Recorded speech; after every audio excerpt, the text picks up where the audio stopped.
Hello dear learners, I Shivam Pandey welcome all of you on the online platform of Grow Classes। तो सभी को नमस्ते।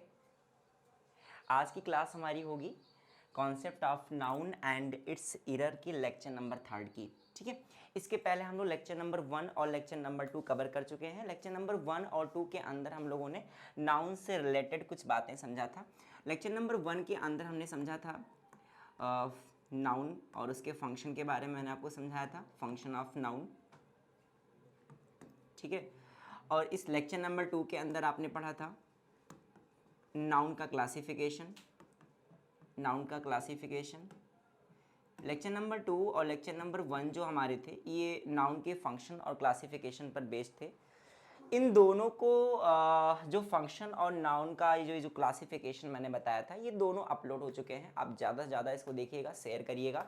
Very informative video. जिन लोगों ने ये फंक्शन ऑफ नाउन और ये नाउन ऑफ क्लासिफिकेशन का क्लासिफिकेशन ऑफ नाउन जिन लोगों ने नहीं देखा है, I request to all of you कि please visit our lecture number 1 and lecture number 2। वहाँ से आप जरूर विजिट कीजिए, उसके बाद फिर आप लेक्चर नंबर 3 को देखिए। ठीक है, क्योंकि उस लेक्चर नंबर 1 के अंदर मैंने फंक्शन ऑफ नाउन को अच्छे से समझाया है और उसके बाद नाउन का क्लासिफिकेशन समझाया है। ठीक है, क्योंकि वो दोनों वीडियो जो होंगी वो इसके बेसिक टॉपिक से रिलेटेड है। So now I am going to start the lecture number 3rd and that is very energetic topic of this day and that is noun and it's case. आज की जो class होगी हमारी वो noun and it's case पर होगी। Noun and it's case, यही हमारा लेक्चर नंबर 3rd है, नाउन एंड इट्स केसेस। ठीक है, कि नाउन और उसके केसेस क्या हैं, तो इस पर आज हम लोग बात करेंगे। नाउन और उसके केसेस की बात करेंगे। लेक्चर नंबर 1 और लेक्चर नंबर 2 जो था हमारा वो दोनों वीडियो हमारे यूट्यूब पर अपलोड हो चुका है। वहां पर आप जाकर के देखना। लेक्चर नंबर 1 जो फंक्शन ऑफ नाउन है और इसके बाद नाउन का जो क्लासिफिकेशन है, इन दोनों मैंने अपलोड कर रखे हैं। ठीक है, तो प्लीज इन दोनों को जरूर देखिएगा। चलिए स्टार्ट करते हैं आज की class noun and it's cases की। ठीक है, उससे पहले आप अगर इस चैनल पर नए होंगे तो जरूर इस चैनल को सब्सक्राइब कर लीजिएगा। ज़्यादा से ज़्यादा आप इसको अपने दोस्तों के साथ शेयर करते रहिएगा। राइट, तो चलिए टॉपिक पे आते हैं अपने।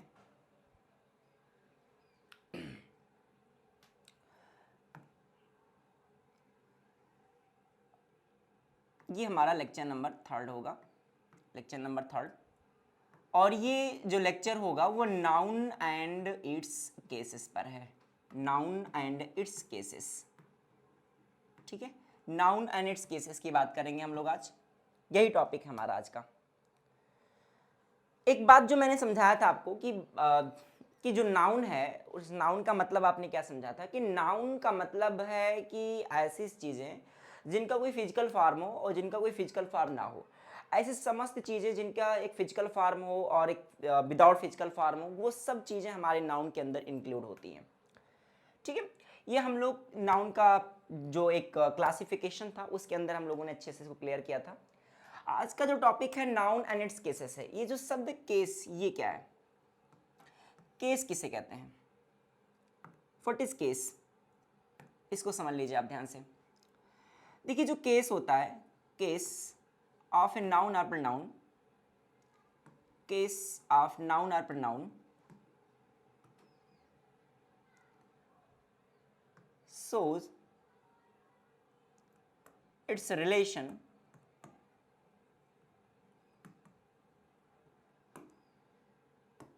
to the other words,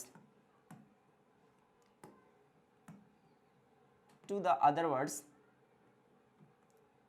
in the sentence।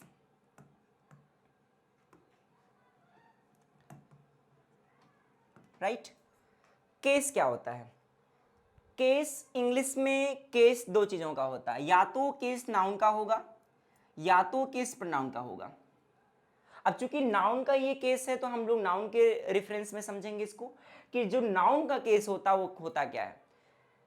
The definition is here, and the case of a noun or pronoun shows its relation to other words in the sentence। ठीक है, केस क्या होता है? केस एक्चुअल में एक relation दिखाने वाला एक वर्ड होता है और ये रिलेशन किसी दूसरे वर्ड से दिखाता है। ठीक है, जैसे मैं एग्जांपल में लिख रहा हूं, यहां पर मैंने लिखा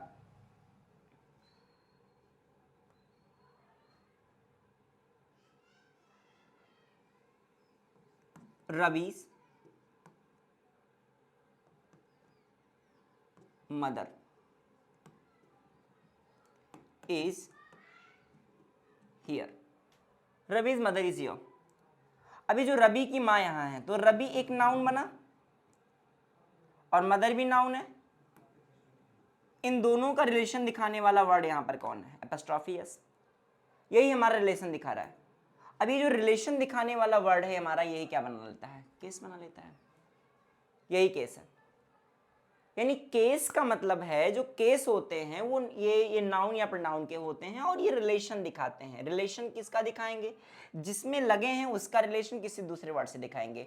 जैसे रबी के साथ में एपोस्ट्रोफी एस लगा है और ये इसका रिलेशन मदर से दिखा रहा है, तो ये जो रिलेशन दिखाने वाला वर्ड है यही हमारा केस होता है।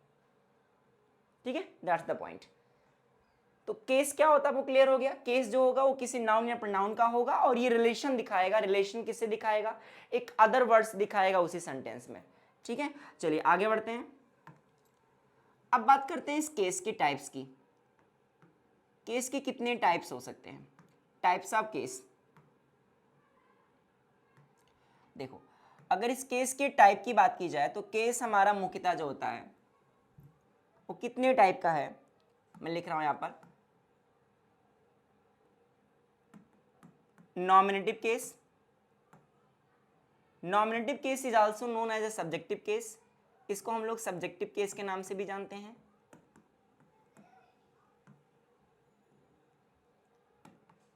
Okay, number 2 objective case.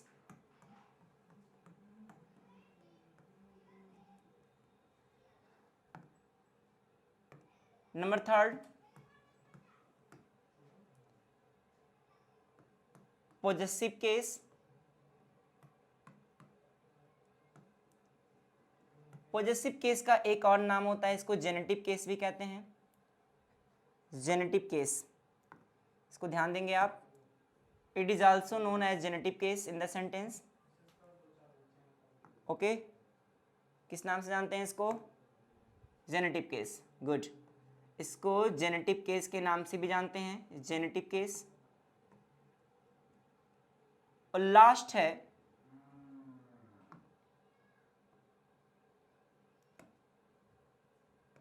Last हमारा होगा चौथा, ये होगा वोकेटिव केस। राइट, इसी का एक और नाम होता है, इसको नॉमिनेटिव ऑफ एड्रेस भी कहते हैं। It is also known as nominative of address.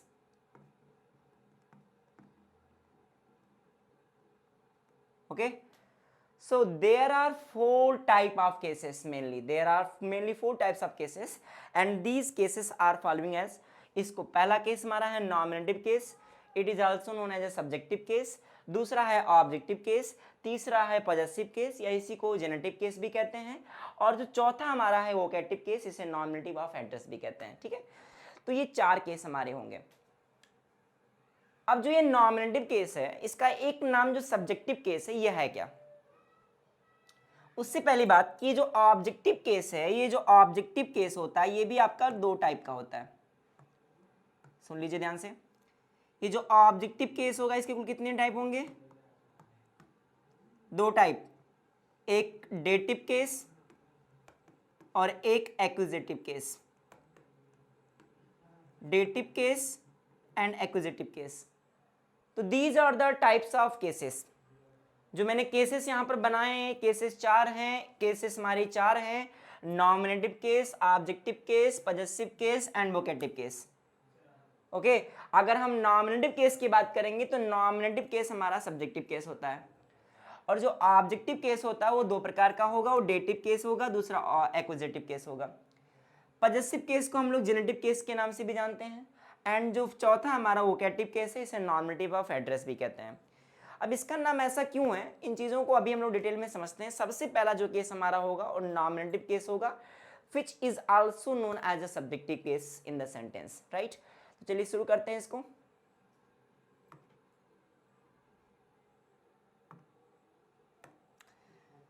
अब सबसे पहला केस आपका है नॉमिनेटिव केस। ठीक है, ये बहुत जरूरी है सब जानना, इनसे रिलेटेड एरर आपको अभी नेक्स्ट वीडियो में मैं आपको जरूर ये चीज़ें अपलोड करूंगा, जब मैं प्रैक्टिस सेट लेकर के नाउन का आऊँगा तो उसमें मैं आपको बताऊंगा कि ये एक्चुअल में हमारे क्यों बताए गए और इनका हमारे सेंटेंस से क्या रिलेशन है, राइट। तो ये जो हम लोग बात कर रहे हैं नॉमिनेटिव केस की, किसकी बात कर रहे हैं, नॉमिनेटिव केस की, ठीक है, नॉमिनेटिव केस। चलो भैया तुम बताओ नॉमिनेटिव केस क्या होता है। आप बोलोगे सर ऐसा तो लगता कहीं शूट कर रहे हैं वीडियो, ऐसा लग रहा है कि बच्चे सामने, मैं फील कर रहा हूँ, मैं फील कर रहा हूँ आपको। चलो तुम बताओ, खड़े हो जाओ, बताओ। बात कर रहे हैं नॉमिनेटिव केस की, ठीक है। ये जो नॉमिनेटिव केस होता है ये होता है क्या है,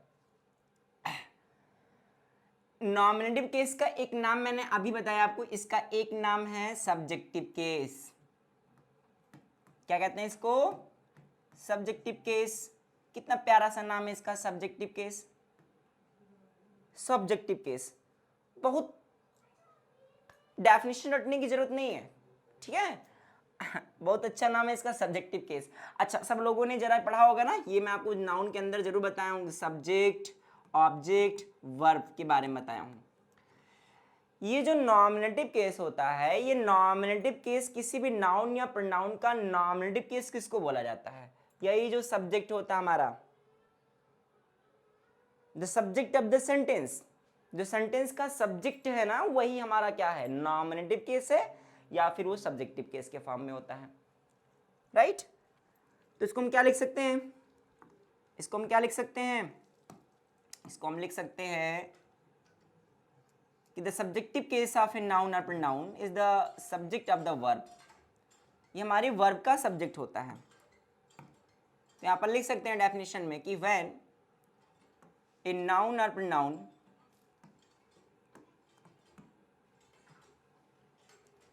when a noun or pronoun is used as a subject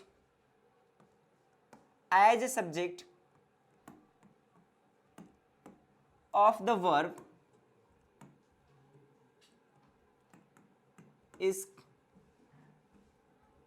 called nominative case, is called nominative case।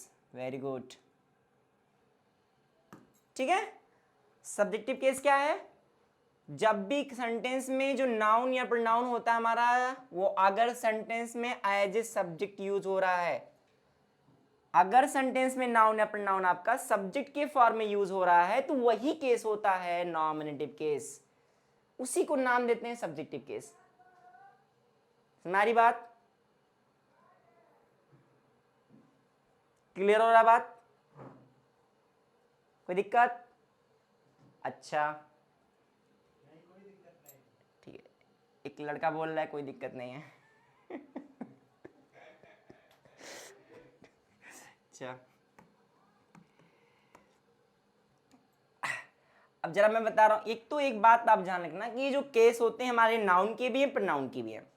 अगर ये नाउन या प्रोनाउन सेंटेंस में सब्जेक्ट के रूप में यूज हो रहा है, तो वही नॉमिनेटिव केस है या सब्जेक्टिव केस है। जैसे एग्जांपल देख लो आप, मैं एक नाम लिख रहा हूं यहां पर, Ravi was completing his work। अब देखो इस वाज का सब्जेक्ट यहां पर कौन है, रवि है। और आपको याद होगा तो मैंने बताया था कि फंक्शन ऑफ नाउन में समझाया था कि जो वर्ब का सब्जेक्ट होता है या तो नाउन होता है या नाउन इक्विवेलेंट होता है, प्रोनाउन होता है। अब यहां जो रवि है ये एक नेमिंग वर्ड है, इस वाज का ये सब्जेक्ट बना, सब्जेक्ट बना या नहीं बना, क्या लिखा मैंने कि जब भी कोई नाउन या प्रोनाउन किसी वर्ब का क्या बन जाए, सब्जेक्ट बन जाए। बताओ ये रवि क्या बना यहां पर, सब्जेक्ट बना। तो बताओ कौन सा केस हुआ इसका, ये कौन सा केस हुआ, सब्जेक्टिव केस।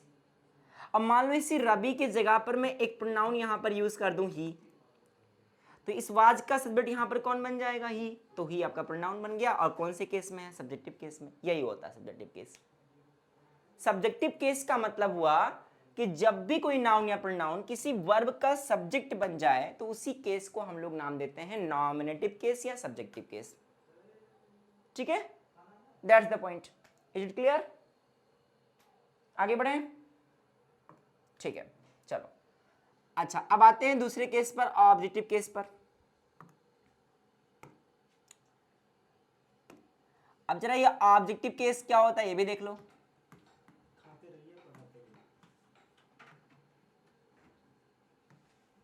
ठीक है, ऑब्जेक्टिव केस क्या होता है देखो। Okay sir,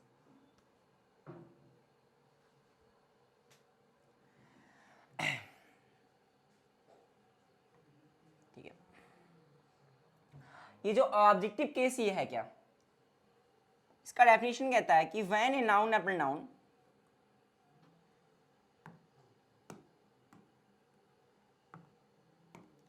when a noun या pronoun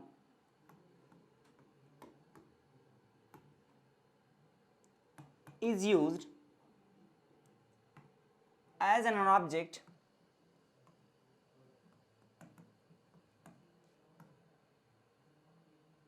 of the verb. When a noun or pronoun is used as an object of the verb is called an objective case. उसे क्या कहेंगे, ऑब्जेक्टिव केस।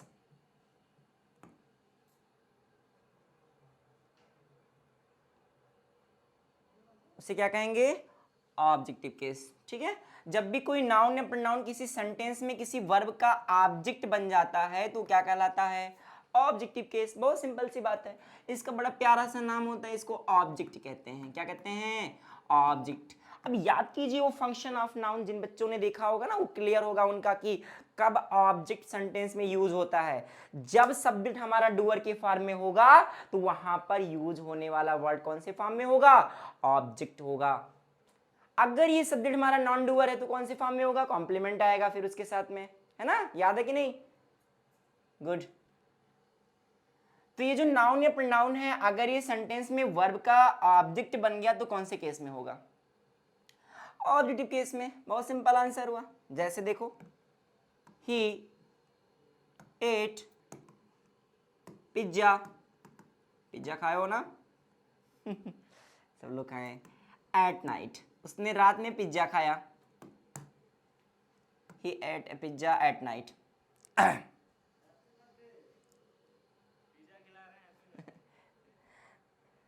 आप में से किसी का बर्थडे वर्डे हो तो जरूर लिखना कमेंट में कि सर मेरा बर्थडे है, ठीक, मैं पिज्जा उज्जा भिजवा दूंगा। जरा एक सेंटेंस देखो, यहाँ पे लिखा है he ate a pizza at night, उसने रात में एक पिज्जा खाया। अब ये जो पिज्जा है ये हमारा क्या है, एक ऑब्जेक्ट है। क्योंकि खाने का काम किस पर हुआ, पिज्जा पर हुआ, यानी पिज्जा इसके एक्शन को रिसीव किया, ये क्या बन गया, ऑब्जेक्ट बन गया। और जिन लोगों को ऑब्जेक्ट नहीं मालूम पता कैसे करते हैं, बहुत सिंपल आंसर है। देखो ऑब्जेक्ट को पता करने के लिए हमारे पास दो क्वेश्चन वर्ड है, या तो हम व्हाट लगा लें या तो फिर हम क्या लगा लें, होम लगा लें। व्हाट का मतलब हिंदी में क्या लगा लो और होम का मतलब हिंदी में किसको लगा लो, ठीक है, ऑब्जेक्ट पता चल जाएगा। जैसे he ate a pizza at night, उसने रात में पिज्जा खाया। उसने क्या खाया, पिज्जा खाया। अब व्हाट का रिप्लाई यहां पर कौन बना, ये पिज्जा बना। अब ये व्हाट का जो रिप्लाई बनता है हमारा कौन सा केस है, ऑब्जेक्ट है। यही पिज्जा ही हमारा यहाँ पर कौन से केस में है, ऑब्जेक्टिव केस में। यही ऑब्जेक्टिव केस है। अब ये जो ऑब्जेक्टिव केस है ये नाउन भी हो सकता है प्रोनाउन भी हो सकता है। अब यहाँ पिज्जा क्या है, ये नाउन है। बातें क्लियर हो रही हैं, कोई दिक्कत, ओके चलिए आगे बढ़ते हैं। अब एक बात नोटिस करना आप, मैंने अभी लिखवाया एक बात कि ये जो ऑब्जेक्टिव केस होते हैं, ये जो ऑब्जेक्टिव केस हैं हमारे, ये कुल कितने प्रकार के हैं, दो प्रकार के हैं। एक है डेटिव केस और एक है एक्विजिटिव केस। ये क्या होता है देख लो, बहुत ध्यान से सुन लो। ये जो डेटिव केस होता है ना, ये हमारे होम का रिप्लाई होता है, ये होम का रिप्लाई होता है। और ये जो एक्विजिटिव केस होता है ये व्हाट का रिप्लाई होता है। मतलब मैं ऐसे समझा दे रहा हूं आपको कि ये जो होता है हमारा डेटिव केस, इसको किसको कहते हैं, ये इनडायरेक्ट ऑब्जेक्ट को कहा जाता है। Indirect object of the subject, जो सब्जेक्ट का इनडायरेक्ट ऑब्जेक्ट होता है वही हमारा कौन सा केस होता है, डेटिव केस होता है, ठीक है जो जो सब्जेक्ट का इनडायरेक्ट ऑब्जेक्ट होगा वो कौन सा केस होगा? Dative case. उसको पता करने के लिए हम कौन सा क्वेश्चन वर्ड लगाएंगे? whom। हिंदी में किसको लगाएंगे? और जो एक्विजिटिव केस होता है हमारा, जो एक्विजिटिव केस होता है, ये एक्विजिटिव केस हमारा कौन सा केस होता है? ये एक्विजिटिव केस हमारा डायरेक्ट ऑब्जेक्ट होता है, direct object of the subject.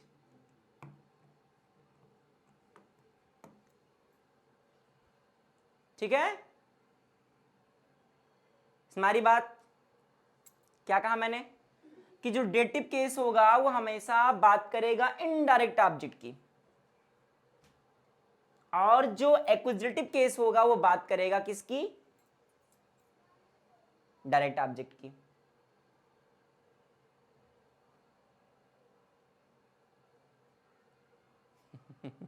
ठीक है, तो जो डेटिव केस होगा वो इनडायरेक्ट ऑब्जेक्ट होता है हमारा। अच्छा, जिन लोगों को ये नहीं पता कि डायरेक्ट क्या है इनडायरेक्ट क्या है, अभी के लिए इतना जान लें कि जो इनडायरेक्ट ऑब्जेक्ट होते हैं वो हमारे लिविंग थिंग होते हैं। क्या होते हैं? लिविंग। और जो डायरेक्ट होते हैं वो नॉन लिविंग थिंग की बात करता है। जितनी भी चीजें नॉन लिविंग हैं वो सारी की सारी चीजें हमारी कैसी होंगी? एक्विजिटिव केस में आएंगी, वो डायरेक्ट ऑब्जेक्ट होंगी। ठीक है, अब इनको मैं एग्जाम्पल में समझा रहा हूं, आप देखना।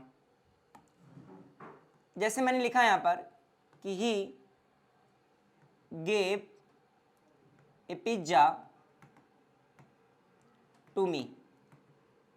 ठीक है, अब ध्यान सुनना आप यहां पर। ये जो सेंटेंस मैंने लिखा है यहां पर कि he gave a pizza to me, इस सेंटेंस में दो ऑब्जेक्ट है। Here we have written two types of object in this sentence and you have to find out कि इसमें जो दो ऑब्जेक्ट है वो है क्या। उसने दिया, क्या दिया? एक पिज्जा दिया। किसको दिया? मुझे दिया। यानी ये पिज्जा हमारा एक ऑब्जेक्ट बना और मी एक ऑब्जेक्ट बना। अब ये दो ऑब्जेक्ट सेंटेंस में जब यूज होते हैं तो उसमें से एक क्या होगा? ये जो पिज्जा हमारे नॉन लिविंग है। पिज्जा क्या है? नॉन लिविंग है। चलकर आएगा क्या? नहीं ना। तो अच्छा, ये पिज्जा क्या बना? हमारा नॉन लिविंग बना। अब जो नॉन लिविंग होता है वो हमारा कौन सा केस होता है? माफ करिएगा, जो नॉन लिविंग होगा वो हमारा कौन सा केस बनेगा? वो हमारा बनेगा एक्विजिटिव केस। एक्विजिटिव केस कौन सा केस बनेगा? एक्विजिटिव केस। तो ये बन गया एक्विजिटिव केस।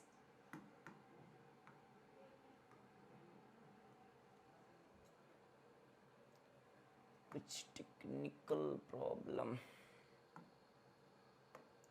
कौन सा केस बनेगा? ये एक्विजिटिव केस।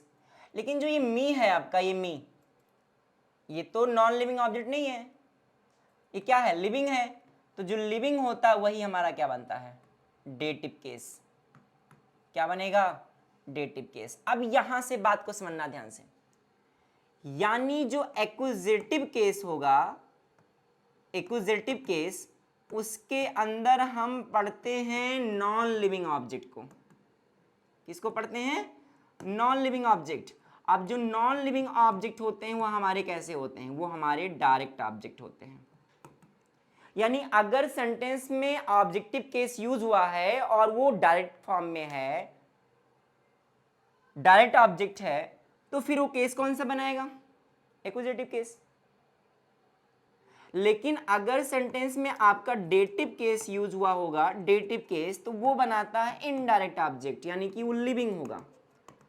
वो लिविंग होगा और जो लिविंग ऑब्जेक्ट होंगे वो हमारे कौन से ऑब्जेक्ट होंगे? इनडायरेक्ट होंगे। तो यहां से पॉइंट आप क्लियर कर लो अपना कि जो लिविंग होगा, जो लिविंग होगा वो इनडायरेक्ट ऑब्जेक्ट होगा, और इनडायरेक्ट ऑब्जेक्ट हमारा कौन सा केस होगा? Dative case. और जो नॉन लिविंग ऑब्जेक्ट होगा वो हमारा डायरेक्ट ऑब्जेक्ट होगा, और वो कौन सा केस होगा? एक्विजिटिव केस। अच्छा, एक बात और भी ध्यान देना, जो एक्विजिटिव केस होंगे वो रिप्लाई होंगे किसके? व्हाट के। और जो डेटिव केस होंगे किसके रिप्लाई होंगे? होम के रिप्लाई होंगे। अब बताओ इसमें डेटिव कौन, एक्विजिटिव कौन है? He gave a pizza to me, उसने मुझे एक पिज्जा दिया। तो उसने क्या दिया? क्या का रिप्लाई कौन दे रहा है? पिज्जा दे रहा है। पिज्जा हमारा कौन सा ऑब्जेक्ट है? नॉन लिविंग ऑब्जेक्ट है। जो नॉन लिविंग ऑब्जेक्ट है वो कौन सा ऑब्जेक्ट है? डायरेक्ट ऑब्जेक्ट है। जो डायरेक्ट ऑब्जेक्ट है वो कौन से केस में है? एक्विजिटिव केस में। तो हमारा कौन सा बना केस? एक्विजिटिव केस। वेरी सिंपल, है ना? अच्छा, whenever we talk about the living object in the sentence, अगर हम सेंटेंस में लिविंग ऑब्जेक्ट की बात करेंगे ना, तो जो लिविंग होगा वो हमारा क्या होगा? इनडायरेक्ट ऑब्जेक्ट होगा। और जो इनडायरेक्ट ऑब्जेक्ट होगा ना, वो किसका रिप्लाई होगा? होम का रिप्लाई होगा। और जो होम का रिप्लाई होगा वो कौन सा बिट होगा? Dative case. Very simple. एक बच्चा कह रहा है कि फिर से समझा दीजिए सर। देखो भैया, मैं ये कह रहा हूं बाबू कि जो केस है हमारा ऑब्जेक्टिव केस, वो दो पार्ट में डिवाइड है। ठीक है? कितने पार्ट में डिवाइड है? दो। एक डेटिव केस, दूसरा एक्विजिटिव केस। जो एक्विजिटिव केस होगा ना, वो रिप्लाई होगा किसका? फट का। और जो डेटिव केस होगा वो किसका रिप्लाई बनेगा? हुम का। जो हुम का रिप्लाई बनेगा वो हमारा बनेगा नॉन लिविंग, सॉरी लिविंग। और जो एक्विजिटिव बनेगा वो हमारा रिप्लाई होगा फट का।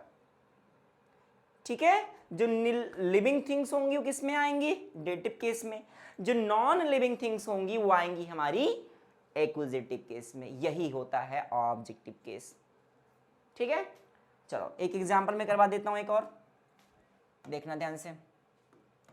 Ravi taught a lesson to me। जल्दी बताओ, इसमें लेशन क्या है? नॉन लिविंग है। नॉन लिविंग है ये ना। नॉन लिविंग ऑब्जेक्ट हमारे कौन से केस में आते हैं? वेरी गुड, किस में आते हैं? एक्विजिटिव में। मी, ये कौन सा केस है हमारा? कौन सा केस है? ये लिविंग ऑब्जेक्ट है। लिविंग किस में आता है? डेटिव केस में। That's the point. यही पॉइंट है। ठीक है? टू दी पॉइंट पर जाइए आप। बहुत ज्यादा डेफिनेशन होने की जरूरत नहीं, बहुत ज्यादा डेफिनेशन को क्रैम करने की जरूरत नहीं। You need not to learn the cram the definition. You have to look at the point of the sentence. वहां क्या बताया जा रहा है? Right, here I am talking about object. तो मैंने क्या कहा आपसे कि जो नॉन लिविंग ऑब्जेक्ट होगा वो हमारा एक्विजिटिव केस होगा। और जो लिविंग होगा वो कौन सा केस होगा? Dative case. जो एक्विजिटिव होते हैं हमेशा किसके रिप्लाई होंगे? फॉट के रिप्लाई होंगे। और जो डेटिव केस होगा किसका रिप्लाई होगा? होम का रिप्लाई होगा। बस यही पॉइंट है। Is it clear? कोई दिक्कत? चलिए आगे बढ़ते हैं।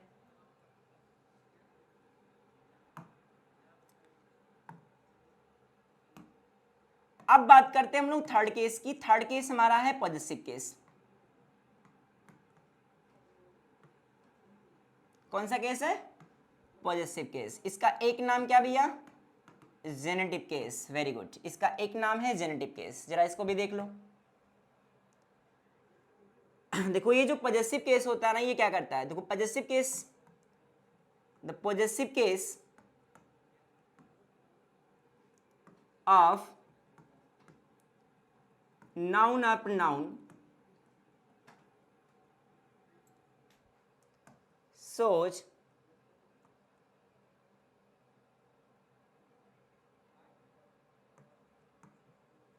the possession or ownership।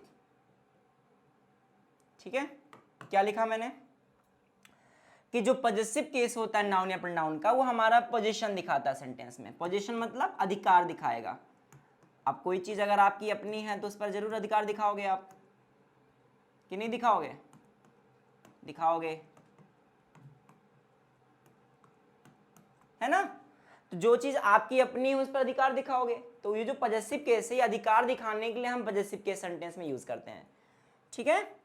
हमारी बात आज जरा देखना अधिकार कैसे दिखाते हो आप। देखो पॉजिटिव केस बनाते कैसे हैं? पॉजिटिव केस, जैसे मैं एक सेंटेंस लिख रहा हूं, यहां पर मैंने लिखा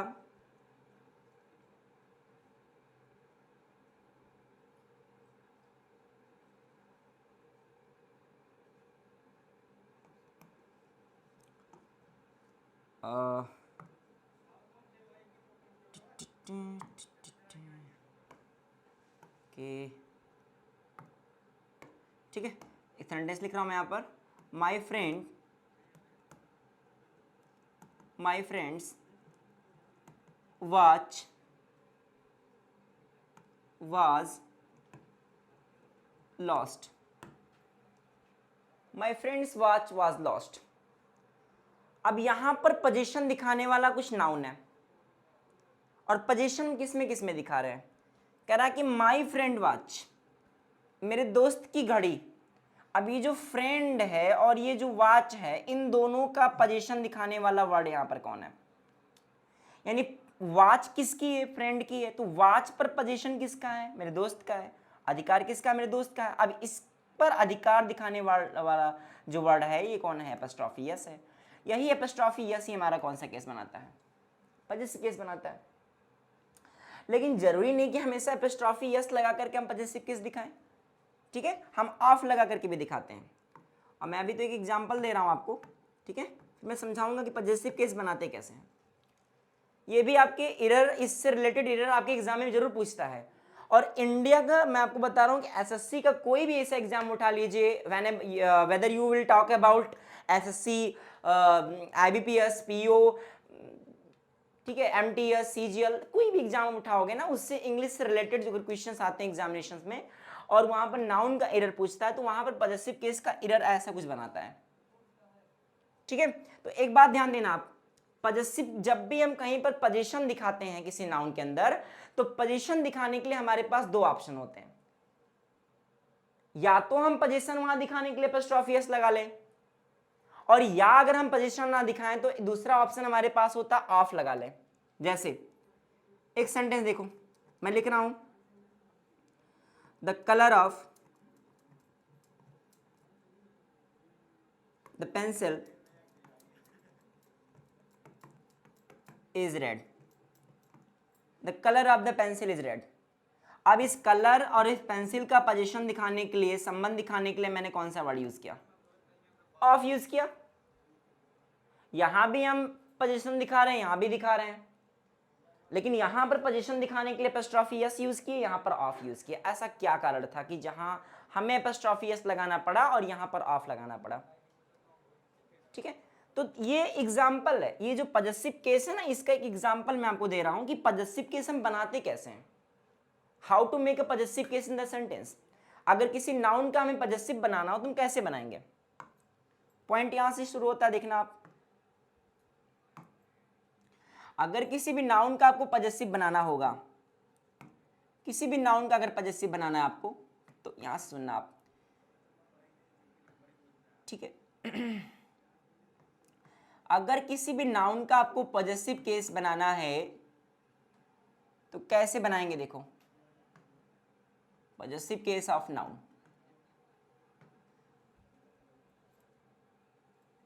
दो तरीके हैं, दो तरीके हैं पजेसिव केस बनाने के, या तो आप वहां पर एपस्ट्रॉफी एस लगा लो, और या तो फिर ऑफ लगा लो। ये जो एपस्ट्रॉफी एस होता है हम कहां लगाते हैं, एक कॉन्सेप्ट आप याद रखना, इस कॉन्सेप्ट को आप लॉक कर लो माइंड में, ठीक है, ये कॉन्सेप्ट लॉक कर लो। एपस्ट्रॉफी एस हम कहां यूज करेंगे, with living object, with living. अगर हम लिविंग की बात करेंगे और पोजीशन दिखाना होगा तो एपस्ट्रॉफी एस लगाएंगे, और ऑफ वहां पर यूज करेंगे जहां पर हम किसकी बात करें, नॉन लिविंग की बात करें, विथ नॉन लिविंग। अगर हम नॉन लिविंग की बात करेंगे तो वहां पर क्या लगाएंगे, ऑफ, और अगर लिविंग की बात करेंगे तो एपस्ट्रॉफी एस लगाएंगे, ठीक है। बातें समझ आ रही हैं आपको। अच्छा, एक बात और ध्यान देना, ये जो लिविंग के साथ एपस्ट्रॉफी एस लगाते हैं, इसके साथ एक गेम है। गेम क्या है, गेम ये है कि अगर नाउन आपका सिंगुलर नंबर में है, नाउन कौन से नंबर में है, सिंगुलर नंबर में है, तो याद रखना कि वहां पर सिर्फ एपस्ट्रॉफी एस इस तरह से लगेगा। और अगर ये नाउन आपका प्लूरल हुआ, अगर नाउन आपका प्लूरल हुआ, तो उसमें एपस्ट्रॉफी एस पहले से जुड़ा रहता है, उसमें सिर्फ हमें एपस्ट्रॉफी लगा लेना है, ठीक है। मैं इस चीज को थोड़ा सा और बढ़िया से आपको समझा दूं, एक मिनट।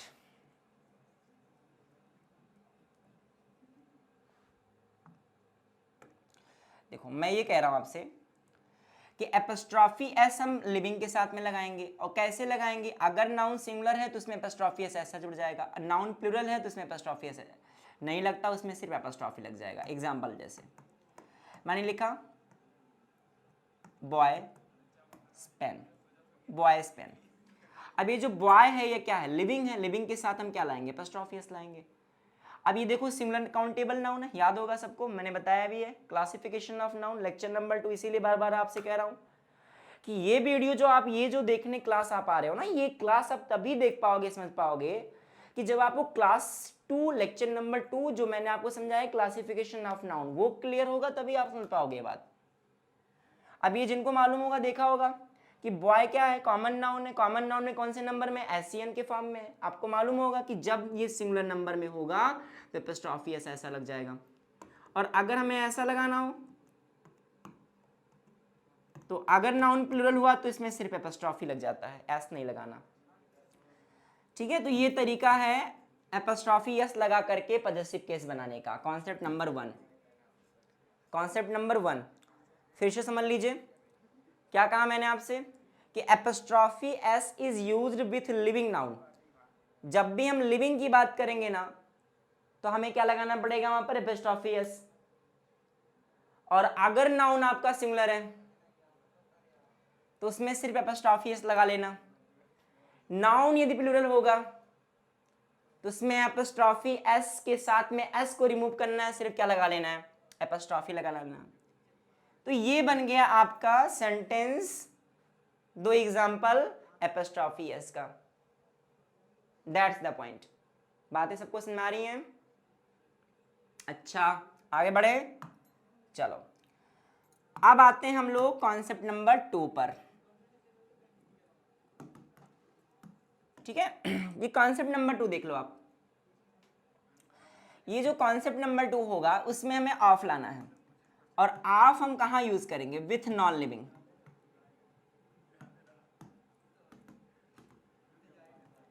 अगर हम नॉन लिविंग की बात करेंगे तो वहां पर ऑफ लाएंगे। जैसे देखो, एक सेंटेंस लिख रहा हूं मैं यहां पर, the pencils colour is red. बताओ इस सेंटेंस में गलती बताओ। वैसे एरर बना करके दे देगा आपको। ठीक है, इसमें एरर कहां है? पेंसिल कलर में है।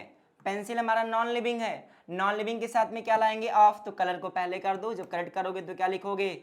The colour of the pencil is red. ये गलत था, ये सही है। अब ये जो एपस्ट्रॉफी है से ये हट गया। क्यों हट गया? क्योंकि हम बात किसकी कर रहे हैं? नॉन लिविंग की बात कर रहे हैं। Pencil is a non living thing. तो जब नॉन लिविंग थिंग की बात करेंगे और वहां पर पोजीशन दिखाना होगा तो वहां पर हम क्या लगाएंगे? ऑफ लगाएंगे। और अगर लिविंग की बात करेंगे तो एपस्ट्रॉफी एस लग जाएगा। That's the point. के 2 कॉन्सेप्ट क्लियर हो गया सबको? ये कॉन्सेप्ट है आपका। पॉजेसिव केस बनाने का कुछ और भी रूल है, अभी आप समझिएगा, इसके बारे में अलग से आपको समझाऊंगा। पॉजेसिव केस हम बनाते कैसे हैं इसके लिए अलग से मैं वीडियो बनाऊंगा। ठीक है, नाउन से रिलेटेड, उसमें पॉजेसिव केस के बारे में बताऊंगा कि पॉजेसिव केस बनाते कैसे हैं, ये मैं अलग से समझाऊंगा। ठीक है, ये चूंकि ये टॉपिक थोड़ा सा लंबा है, लेंदी है, मैं ऐसे कोशिश करूंगा कि ये जो पॉजेसिव केस है उसका एक अलग सा वीडियो आपको दूं, और पॉजेसिव केस हम बनाते कैसे हैं विथ एग्जाम्पल मैं आपको अच्छे से क्लियर करूंगा, क्योंकि ये बहुत इंपॉर्टेंट है फॉर योर एग्जामिनेशंस। अब एक केस और बचा हमारा। ठीक है, इसके लिए अलग से मैं क्लास लाऊंगा, परेशान मत होइएगा, डोंट वरी अबाउट दैट। अब जो चौथा केस है ये वोकैटिव केस है। वोकैटिव केस, देखो वोकैटिव केस को एक और नाम देते हैं हम लोग, इसको नॉमिनेटिव ऑफ एड्रेस कहते हैं। Nominative of address. देखो ज्यादा कुछ नहीं समझना इसमें, यहां एक शब्द जो लिखा मैंने नॉमिनेटिव ऑफ एड्रेस, यहीं से इसका डेफिनेशन लगा लो। नॉमिनेटिव का मतलब सब्जेक्ट होता है और एड्रेस का मतलब जिसको संबोधित किया जाए। जब भी कहीं किसी सेंटेंस में किसी नाउन या प्रोनाउन को हम एड्रेस करते हो, संबोधित करते हो, जैसे मैंने नाम लिया Raju come here, Sohan go there, ये जो नाम लिया ना मैंने किसी का कि Raju come here, Sohan go there, आखिर मैंने नाम तो लिया किसी ना का। एक बच्चा बोल रहा सर मेरा नाम ले लो, क्या नाम भाई तुम्हारा? चलो ठीक है, कमलेश कम हियर। तो कमलेश कम हियर, इनका नाम लिया कमलेश, बैठे रहो। तो ये जो नाम लिया मैंने कमलेश कम हियर ना, तो ये जो कमलेश है वो हमने क्या किया, नॉमिनेटिव को, सब्जेक्ट को एड्रेस किया, बुलाया। तो जब हम सब्जेक्ट को बुलाते हो तो वही कौन सा केस बनता है, नॉमिनेटिव केस। सिंपल सी बात है, ठीक है। तो जो ओकेटिव केस होता है वो क्या होता है, हमारा नॉमिनेटिव ऑफ एड्रेस होता है। बस इतना ध्यान रखो कि जब भी किसी सब्जेक्ट को हम एड्रेस करते हो, ठीक है, ऐसे समझ लो आप कि when the subject is addressed, जब हम सब्जेक्ट को एड्रेस करेंगे ना तो वही कौन सा केस बनेगा, वोकेटिव केस, ठीक है। जैसे देखो example, Vibhu come here, Vibhu come here. अब ये जो विभू है, ये विभू हमारा कौन सा केस है, सब्जेक्ट है ना। सब्जेक्ट कौन से केस में होते हैं, नॉमिनेटिव केस। लेकिन इसको मैं एड्रेस कर रहा हूं, यहां पर इसको मैं एड्रेस कर रहा हूं, तो जो एड्रेस किए तो एड्रेस किसका एड्रेस बना, नॉमिनेटिव का। तो ये कहलाया हमारा nominative, nominative of address, right. यही होता है वोकेटिव केस। तो इस क्लास के अंदर आज हम लोगों ने सीखा कि केस क्या होता है, केस के कितने प्रकार होते हैं। इसको अच्छे से आप देखना, जो भी आपका डाउट होगा उसको कमेंट में जरूर लिखना, ठीक है। और एक बात और ध्यान रखना आप कि जो पजेसिव केस है ना, ये पजेसिव केस का मैं अलग से वीडियो लाऊंगा, और ये लेंदी टॉपिक है आपका, नाउन से उबिए मत। ये जो मैं लोगों ने पढ़ा रखे हैं नाउन के बारे में उटपटांग की बातें ना, ये चीजें धीरे धीरे मैं रिमूव कर रहा हूं आपको। बिल्कुल बिल्कुल आग लगेगी, बिल्कुल आग लगेगी।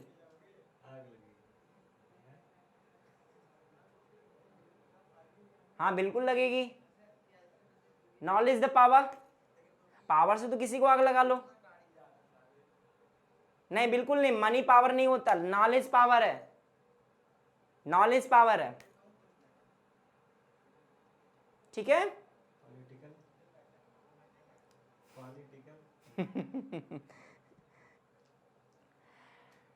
तो ये जो क्लास है इसको जरूर देखिएगा, और मैं अगली क्लास में आपको पजेसिव केस बनाते कैसे हैं इसका एक बेहतरीन वीडियो होगा, उसको जरूर देखेंगे सब लोग, ठीक है।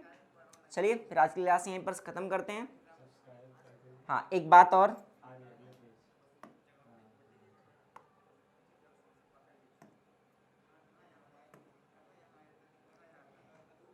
एक दो तीन चार पाँच छः, ये जो 6 नन्हे मुन्ने बालक है ना यहाँ पर सब्सक्राइब लेकर के, ये कह रहे हैं हमको सब्सक्राइब कर दो यार, क्या जाता है आपका, कर दो ना, फिर कर दो, सब्सक्राइब कर दो। 6 लोग हैं, ऐसा नहीं कि 6 सब्सक्राइबर करना भाई। ठीक है। ज़्यादा से ज़्यादा सब्सक्राइब करना, इन्फॉर्मेटिव लगे तो दोस्तों के साथ ज़्यादा शेयर करना, ठीक है। बिल्कुल इंग्लिश को मैं बिल्कुल एक बेसिक से उठा रहा हूँ, मैं एडवांस लेवल तक लेकर के जाऊँगा, बहुत अपर लेवल तक इंग्लिश को लेकर के जाऊँगा, बहुत कुछ बातें हैं डिस्कस करने की, ठीक है। तो चलिए मिलते हैं आपको अगली क्लास में, जय हिंद।